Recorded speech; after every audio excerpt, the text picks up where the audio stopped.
नमस्कार दोस्तों, आप सभी का स्वागत है आपके अपने YouTube चैनल दृढ़ता पर। जी हाँ दोस्तों, जैसा कि आप सभी को पता है कि यहाँ पर आप सभी लोगों के लिए प्रैक्टिस सेट की क्लासेस जो है लाई जा रही हैं। तो जो प्रैक्टिस सेट की क्लासेज आप सभी लोगों के लिए बहुत ही ज्यादा जरूरी है। ये तो आप देखिए, जैसे आपको पता है डेली सुबह 10 बजे जो है आप लोग को देखने को मिल रही है, वहीं शाम को जो है आपके 4 बजे जो है, जी भैया शाम को 4 बजे आप लोग के यहाँ पर सब्जेक्ट वाइज क्लासेस देखने को मिल रही हैं। तो इन दो क्लासेस को जरूर के देखिए, डेली प्रैक्टिस भी मैं करा रहा हूँ, क्योंकि देखिए सभी सब्जेक्ट्स का प्रैक्टिस होते रहना जरूरी से आपको पता लगे कि आपकी तैयारी कैसी चल रही है। वहीं सब्जेक्ट वाइज भी लाता हूं, जिससे आपको लगे कि कहीं आपकी किसी सब्जेक्ट में कमजोरी है या आप किसी सब्जेक्ट को और अच्छे से मजबूत करना चाहते तो वो क्लासेस भी आप लोग देख सकते हैं। तो टाइमिंग नोट कर लीजिए, मेरे इस यूट्यूब चैनल को सब्सक्राइब कर लीजिए और तैयारी और अधिकारी बनने के लिए पूरी जो है कोशिश चालू कर दीजिए। बस इतना सा करना है, घर में खुशहाली खुद ब खुद आ जाएगी और जिंदगी जो बदलेगी वो तो बदलेगी। तो जिंदगी बदलना है तो सब्सक्राइब कर लो, क्लास स्टार्ट कर दो। चलो भैया, पहला प्रश्न कह रहा है, निम्नलिखित कथनों पर विचार कीजिए और उन विचारों को देखिए जो अलाउद्दीन खिलजी से संबंधित है। ठीक है, यहां पर कह रहा है अलाउद्दीन खिलजी जो संबंधित उनके बारे में कह रहा है। ठीक है, अलाउद्दीन खिलजी से जो संबंधित उनमें पूछ रहा है और उनमें से कह रहा है इन तीनों को पढ़ के बताओ कौन सा सही है। पहला दूसरा सही है, दूसरा तीसरा सही है, पहला तीसरा सही है, या फिर पहला दूसरा तीसरा सही है। पहला क्या कह रहा है, उसने कृषि जमीनों की पैमाइश के बाद जमीन की मालगुजारी वसूल की, उसने लगान को अपनी पूरी सल्तनत में लागू किया, उसने प्रांतों के गवर्नरों के अधिकार को समाप्त किया। चलिए बताइए यहां पर आपको सही क्या लग रहा है, इसका सही जवाब क्या होगा।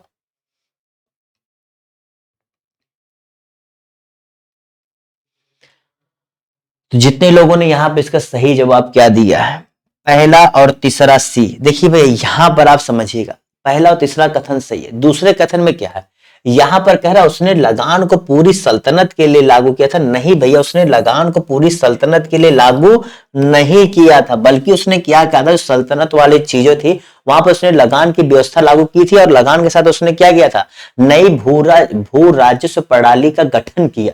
ठीक है, तो चलिए अगले प्रश्न की तरफ बढ़ते हैं। यहां पर इसी के साथ अगला प्रश्न आप लोग के सामने है कि 1 मिनट, हाँ दूसरा प्रश्न, कि निम्नलिखित घटना को काल क्रमानुसार व्यवस्थित कीजिए और उनमें से नीचे दिए गए कोटों में से सही उत्तर चुनिए। चलिए काल क्रमानुसार इसे व्यवस्थित कीजिए। पूना पैक्ट, गांधी इरविन समझौता, क्रिप्स मिशन या सविनय अवज्ञा आंदोलन। ये आपको जो है बताने हैं कि कौन सा आपको समझ में आ रहा है कि कौन सा कब हुआ था। चलिए भैया जवाब दीजिए। तो सबसे पहले आपको क्या लगता हुआ था, सबसे पहले आपको क्या लग रहा। देखिए मैं थोड़ा सा बाहर खड़ा हो जा रहा हूं। तो जितने लोगों ने यहाँ पे इसका सही जवाब क्या दिया, सी। जी भैया, जितने लोगों ने सी जवाब दिया वो सही कर ले। सबसे पहले आपका सविनय अवज्ञा आंदोलन कब 1930 में हुआ था। उसके बाद आपका क्या आया था, उसके बाद आपका आया था गांधी इरविन पैक्ट जो 1931 में आया था, फिर 1932 में आया था, फिर 1942 में आया था, क्रिप्स मिशन 1942 में आया था। ठीक है, और 1932 में आपका क्या आया था, पूना पैक्ट। तो ये चीजें समझ गए, याद हो गया, नहीं याद हुआ है कहीं नोट डाउन कर लो। ऐसे ही प्रश्न आपसे पूछता है, बस ऐसे ही प्रश्न देखने को मिलेंगे। अगला प्रश्न है, अंग्रेजों द्वारा रैयतवाड़ी बंदोबस्त लागू किया गया था। तो जरूर बताओ भैया, रैयतवाड़ी बंदोबस्त कहां लागू किया गया था। बहुत ही आसान सा प्रश्न है, इससे गलत मत करना। ये सब अगर गलत करोगे तो कैसे यार चलेगा। ये सब तो इज्जत इजी प्रश्न, ये सब रटा होना चाहिए। रैयतवाड़ी कहाँ था, क्या था। तो देखो उस समय के जो गवर्नर थे, क्या नाम है, टॉमस मुनरो ने। जी भैया, टॉमस मुनरो ने 1802 में 1802 में कहां पर, मद्रास प्रेसिडेंसी में जो है, इस 1 मिनट सॉरी, मद्रास एवं बंबई दोनों में। ठीक है, ये माफ करिएगा, मद्रास और मुंबई दोनों में। यहां पर जो डी ऑप्शन, यहां दोनों, देखो क्या गलती हो रही थी।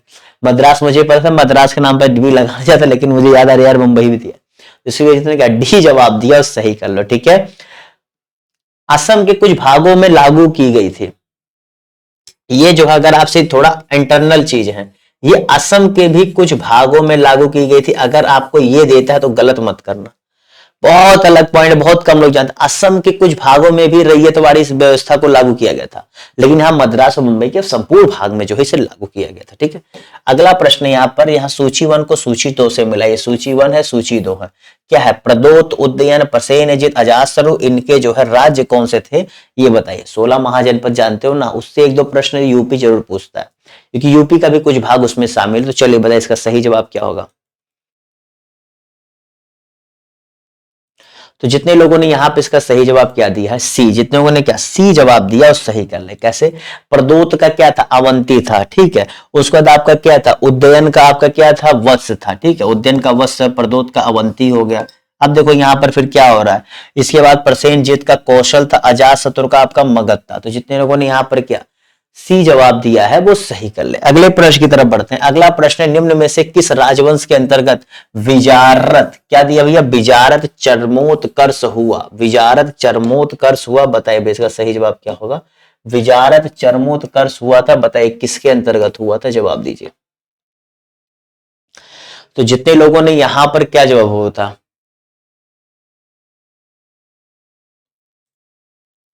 तो जितने लोगों ने इसका सही जवाब क्या दिया था, तुगलक। जी भैया, तुगलक जो थे आपके, तुगलक, इनके समय ही बिजारत चरमोत्कर्ष हुआ था, क्योंकि इन्होंने बहुत से बिजारत बनवाए थे। जैसे आपका क्या, फिरोज शाह कोटला, आप जानते हो, फिरोजाबाद, जौनपुर। बिजारत मतलब क्या था, भवनों का निर्माण, नगरों का निर्माण, ये सारी चीजें आती है, ठीक है। चलो अगले प्रश्न की तरफ बढ़ते हैं। निम्न अंग्रेजी साप्ताहिक वंदे मातरम, देखो यहां जान लो कि अंग्रेजी संबंधित है, जो साप्ताहिक में सप्ताह में एक दिन आता था, के साथ निम्नांकित में से किसने अपने को संबद्ध किया, मतलब कौन इससे जुड़े थे। बिल्कुल सही पेपर देखो करा रहा हूं। आप अगर प्रीवियस ईयर क्वेश्चन पेपर उठा के देख लेंगे आरओ का या यूपी पीसीएस के, तो आप पाएंगे कि ऐसे ही प्रश्न आपसे पूछता है। तो अगर आप इस प्रैक्टिस सेट को कर रहे हैं, यकीन मानिए आपको फायदा दिखेगा। तो जितने लोगों ने यहाँ पे इसका सही जवाब क्या दिया था, ए, क्या अरविंद घोष। जी भैया, ये जो है वंदे मातरम एक क्रांतिकारी विचारधारा संबंधित थी। अगर पूछा जाए वंदे मातरम, तो क्रांतिकारी विचारधारा से संबंधित थी, और इसका क्या संपादन अरविंद घोष ने किया था। संपादन समझते हो ना, जो चालू करता है, एडिटिंग जो होता है वो।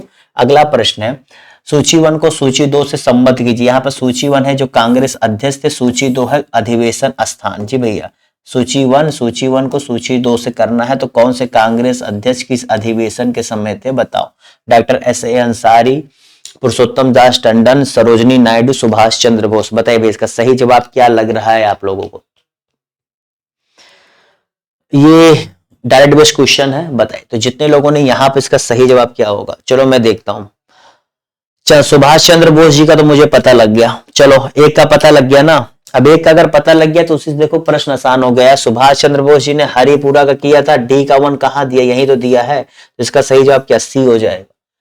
कुछ पता हो या ना हो यार, इसीलिए कहता हूं प्रश्न पढ़ो। मैं अपने हर क्लास में कहता हूं, प्रश्न को 2 बार पढ़ो।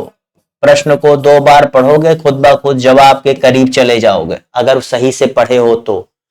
अंधी मारने आए तो 2 नहीं 10 बार पढ़ लो, तब भी वही जवाब दोगे, 4 एक बार में दे दोगे। और कुछ लोग ये जो करके नहीं, ये जय माता दी करके जो टिक लगाते, उनकी बात छोड़ दो। पढ़ के आए हो, 2 बार पढ़ोगे, खुद ब खुद प्रश्न के उत्तर के बहुत करीब पहुंच जाओगे, ठीक है। चलो अगले प्रश्न की तरफ बढ़ते। देखो मैंने क्या किया, सीधे बहुत सिंपल सा फंडा अपनाया। चलो यहाँ पर नीचे दिए कूट से सही उत्तर का चुनाव करें। चलिए भैया, यहाँ पर सही उत्तर का चुनाव करो। अगस्त प्रस्ताव, मंत्रिमंडल मिशन की योजना, क्रिप्स मिशन की योजना और बावेल की योजना। इसे सही कूट में आपको काल क्रमानुसार व्यवस्थित करना है कि क्रम क्या था, कौन सा पहले है, उसके बाद क्या, उसके बाद क्या, ये सारी चीजें आपको जो है यहां पर बतानी है। चलो इसका क्या जवाब आपको लग रहा हो सकता है। चलो एक हिंट देता हूं, सबसे पहले जो है आपका अगस्त प्रस्ताव आया था, आपका ए और सी बचा। अब चलो बी और डी हट गए, अब बताओ क्या होगा। इसके बाद बताऊंगा तो खत्म हो जाएगा प्रश्न ही। फिर क्रिप्स मिशन आया था। जी भैया, ये आया था, इसके बाद जो है आपका क्रिप्स मिशन आया था, ठीक है। क्रिप्स मिशन आपका करीब 1900, अभी मैंने बताया 1942 में आया था, ठीक है, 1942 में। और अभी आपको क्रिप्स अगस्त प्रस्ताव 1940 में बताया था, और बावेल योजना 1945 में आया था, ठीक है। तो यहाँ पर इसका सही जवाब क्या था, जी भैया सी। यहां पर भी हो जाए, तो क्या सी जवाब दिया है वो सही कर ले। सी जवाब दिया, राइट है। चलो अगले प्रश्न की तरफ बढ़े। अगला प्रश्न है, यहां पर सही कूट का चलो यहां पर चयन करना, बताओ क्या होगा।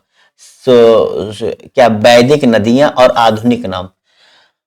ये भैया देखा जाए तो इतिहास संबंधित अच्छे खासे प्रश्न आपसे पूछता है, उसमें आधुनिक इतिहास, प्राचीन इतिहास, मध्यकालीन इतिहास।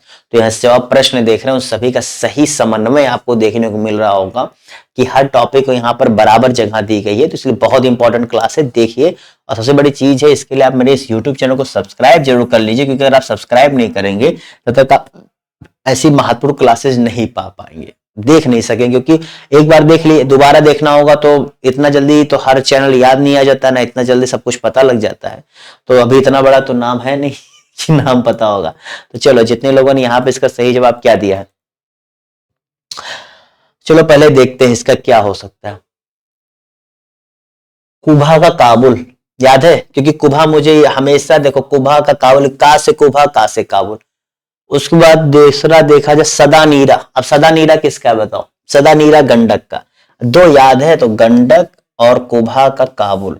तो यानी कि देखो सी का वन यहां दिया, देखो एक ही जगह सी का वन दिया था, और कुबा का काबुल ए का दो यही दिया था। देखो अगर आप देख लो बहुत आसानी से आपका जवाब मिल गया। मैंने कोई मेहनत किया, मुझे चारों नहीं पता है कंफर्म, मैं कह रहा हूं मुझे चारों कंफर्म नहीं पता, मैं दो के साथ गया क्योंकि दो मुझे पता था। फिर मैं उत्तर में गया, देखा मैंने, अरे यार ये तो मेरा नंबर फिक्स कर दिया। ठीक है, चलो भैया अगले प्रश्न की तरफ बढ़ते हैं।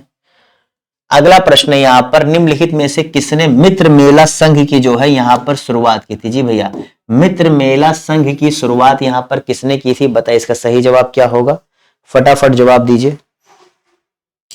लाला हरदयाल ने, श्याम जी कृष्ण वर्मा ने, विनायक दामोदर सावरकर ने, या सोहन सिंह भाखना ने? बहुत आसान प्रश्न है यार, इसे तो गलत मत करना क्योंकि बहुत ही आसान सा प्रश्न है। जितने लोगों ने क्या यहां पर नासिक में इसकी शुरुआत की गई थी, कहां पर?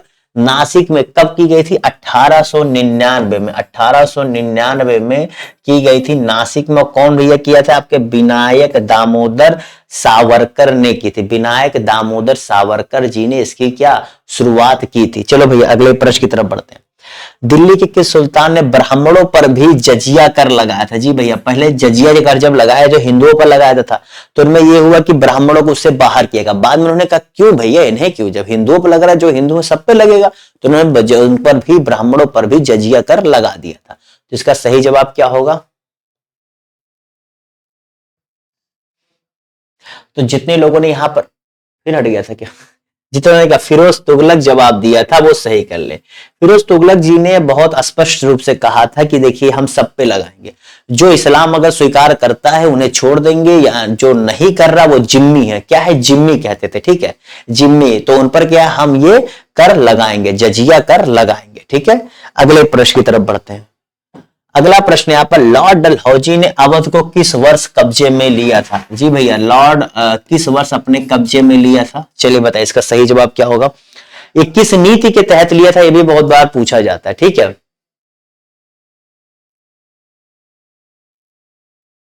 इन्होंने बस आरोप लगा दिया था कि ये सही से शासन नहीं कर रहे, तो इन्होंने कुशासन का आरोप लगा करके, आपके क्या नाम था, नवाब अली शाह नाम था। ठीक है, नवाब वाजिद अली शाह नाम था, अगर मैं गलत ना हूं, वाजिद अली शाह, हाँ वाजिद अली शाह था। तो जितने लोगों ने इसका सही जवाब क्या दिया? 1856 में। जी भैया, 1856 में, केवल क्योंकि उस समय इनकी कई नीतियां आई थी ना। उस लॉर्ड डलहौजी, आपको पता ही है, अपने कई इन नीतियों का इतिहास में बहुत अच्छे से दर्ज है, और इसने जो है अंग्रेजों का भारत में वर्चस्व स्थापित करने में बहुत प्रमुख भूमिका निभाई। लेकिन एक प्रॉब्लम क्या रहा ना, इसने जब अंग्रेजों को दिखाया कि हम बहुत शक्तिशाली बन रहे हैं भारत पर, लेकिन उसी समय ये भूलने लगे कि आपके शक्तिशाली कारण उत्पीड़न बढ़ रहा है, और उसी उत्पीड़न के कारण जो है ये भारतवासी इतने परेशान हुए कि उसके बाद इतने आंदोलन शुरू हो गए थे। आंदोलन तो आपको पता है ना कि 1857 से जो एक लहर उठी थी, उसने फिर 1947 तक इसको एक अंजाम दे दिया था। 90 साल में, कहने को 90 साल है, लेकिन भैया जो से मुक्ति पाना इतना आसान भी नहीं था। अगले प्रश्न की तरफ बढ़ते हैं। निम्नलिखित में से किसने आगरा की स्थापना की थी? बताइए, किसने आगरा की स्थापना की थी? बताइए। बहुत ही आसान सुंदर सा प्रश्न है, जवाब दीजिए क्या हो सकता है। तो जितने लोगों ने यहां पर इसका सही जवाब क्या दिया है, बहुत आसान है और कई बार पूछा जाता है, बहुत बार पूछा जाने वाला प्रश्न है कि इसे गलत मत करो। मैं इतना कहूंगा, इसे गलत मत करो। चलो, तो जितने लोगों ने इसका सही जवाब किया, 1504 में किसने भैया? लोदी ने। कौन से लोदी? सिकंदर लोदी ने किया था। कब? 1504 में। यह भी बहुत बार पूछा जाता है, किसकी स्थापना की थी? आगरा की स्थापना की थी। ठीक है, चलो अगले प्रश्न की तरफ बढ़ते हैं। अगला प्रश्न यहाँ पर, निम्नलिखित में से कौन सा युग्म सुमेलित है? मतलब जो सही है वो बताओ, कौन सा युग्म सुमेलित है? अजमेर, कुवल अल इस्लाम, जौनपुर अटाला मस्जिद, मालवा जहाज महल, या गुलबर्गा जामा मस्जिद? चलिए भैया बताइए इसका सही जवाब क्या लग रहा है आप लोग को। तो जितने लोगों ने यहां पर क्या ए जवाब दिया, यहां पर भैया दिल्ली होता ना तो मामला सेट था। मामला क्या था? सेट था। लेकिन यहां पर अजमेर देखिए मामला सेट से हटा दिया। तो हम लोग को क्या सॉरी बोल के आगे बढ़ेंगे, क्योंकि भैया गलत है, हम लोग का नंबर बन गया, आगे बढ़ते हैं। चलो भाई यहां पर दिखला आप लोग को, आगे बढ़ते हैं। यहां पर बताइए इसका सही जवाब क्या होगा? क्या है? इसका मिलान करना। आप लोगों को इसका क्या करना है? मिलान करना। बताओ। राम प्रसाद बिस्मिल, सूर्य सेन, अरविंदो घोष और भगत सिंह। ये भैया देखो, इनमें से दो नाम पे आदमी कंफ्यूज हो जाएगा, वरना दो नाम तो राम प्रसाद बिस्मिल और भगत सिंह रटा होगा।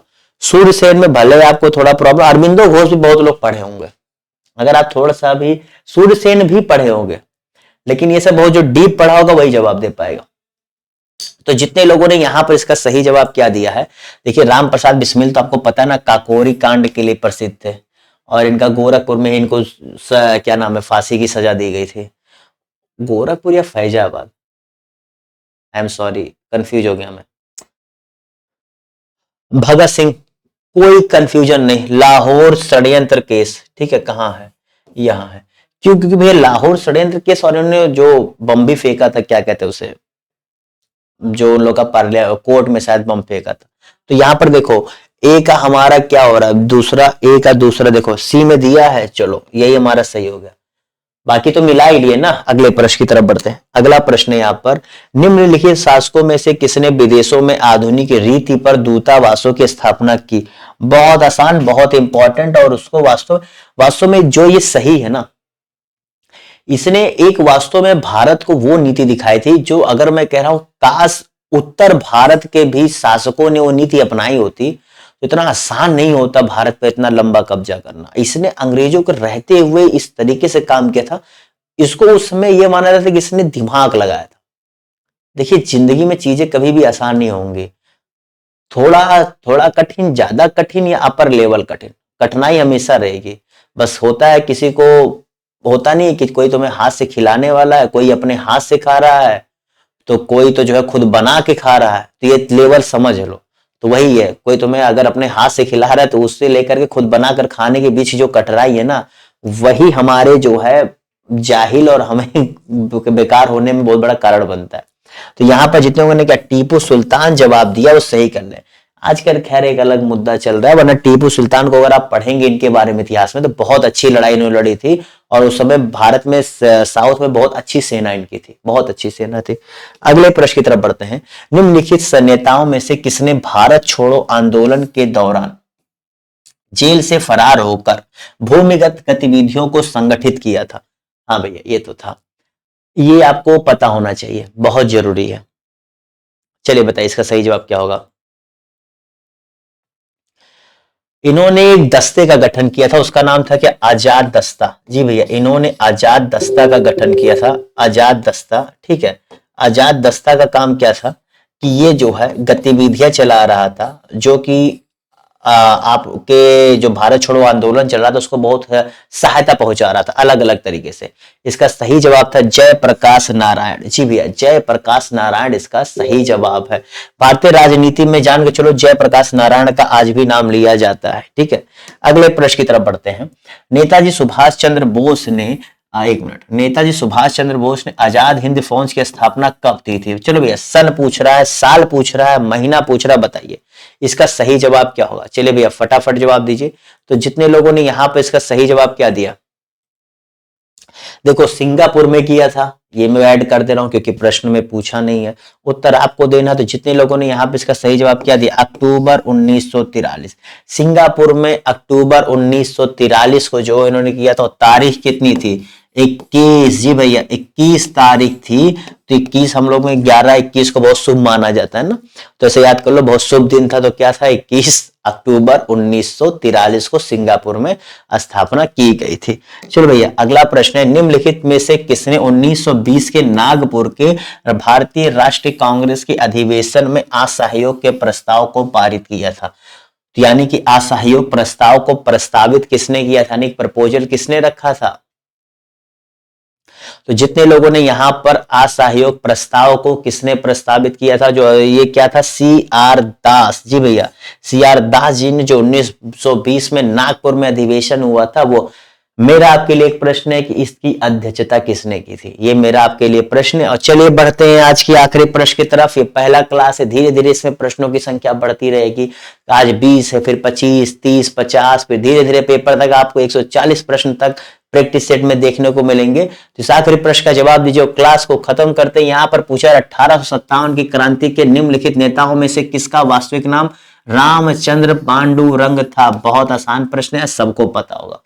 जिसको नहीं पता यकीन मान लो कि इतिहास सही से नहीं पढ़ो, बहुत बार प्रश्न पूछा भी गया। तो जितने लोगों ने कहा रामचंद्र पांडुरंग येवालकर, पूरा नाम क्या था, रामचंद्र पांडुरंग येवालकर नाम था, ठीक है। अगर आपको नहीं पता है तो ये भी जान लो येवालकर। और ये आपका किसका नाम था भैया, तात्या टोपे का। जी भैया, तात्या टोपे जी का यहाँ पर ये नाम था। तो उम्मीद करता हूँ क्लास अच्छी लगी होगी। लाइक करिए, कमेंट करके बताइए क्लास कैसी लगी। और हाँ, साथ ही साथ अपने दोस्तों के साथ शेयर करना मत भूलिए।